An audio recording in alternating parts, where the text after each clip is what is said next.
Well, number 12, ventures of faith. Lastly, we have a rich history of walking by faith, or as Pastor Chuck Smith called them, ventures of faith.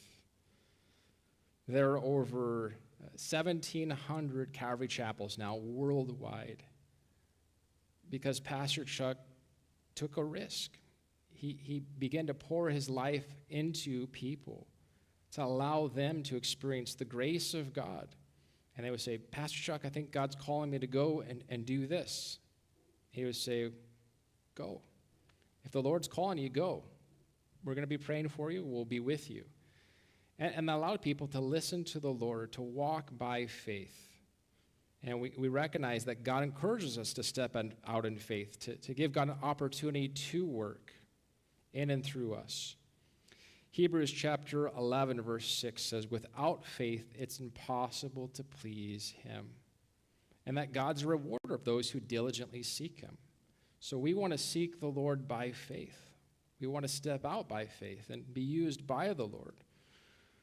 But we also want to be careful we don't cross the line into presumption, right? We don't want to assume that, Lord, you're going to work this way because this is the way I believe you're going to work, and you better bless this because this is what I'm doing. No, we want to seek the Lord. We want to make sure we're spending time in prayer and really hearing from the Lord. And we believe where God guides, he provides, right? We're not going to do a thermometer fundraiser about something and say, you need to give towards this.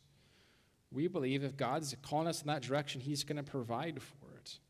And so we want to allow him to work. And so we step out in faith, we need to be willing to trust God to follow his leading. If things don't work out, we shouldn't be afraid to let it go and wait on the Lord when he calls us to try something else, to seek the Lord for the next step that he has for us to take. The key is to be in harmony with the will of God. And so by venturing out in faith, by trusting in God, we too can experience his power in our lives, his blessing in our lives. We must not be afraid to step out and see what God might want to do. By also being mindful, there's a difference between faith and presumption.